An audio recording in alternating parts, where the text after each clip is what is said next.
भास्कर जाधव हे भाजपच्या वाटेवर आहेत किंवा जाऊ शकतात अशी चर्चा कायम असते.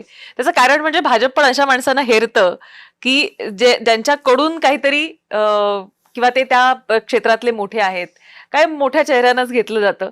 त्यानुसार तुमचंही नाव हे कायम असतं त्या चर्चेमध्ये की आज ना उद्या भास्कर जाधव देखील भाजपची वाट ठरतील.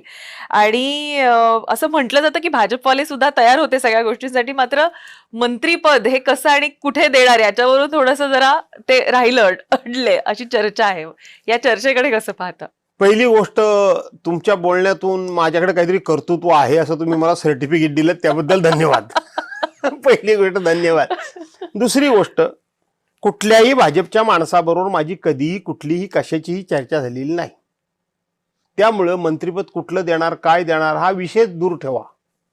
कधीही माझी चर्चा भाजपबरोबर कुठल्याही माणसाबरोबर कुठल्याही नेत्याबरोबर कधीही चर्चा झालेली नाही. ना इथल्या ना दिल्लीतल्या. ना इथल्या ना दिल्लीतल्या. आणि आता हा पक्ष तर जागतिक लेवलचा आहे ना, जगात मध्ये कुठं. आशियातला सगळ्यात मोठा पक्ष आहे. हा, त्यामुळे आशियात कुठेही चर्चा झालेली नाही.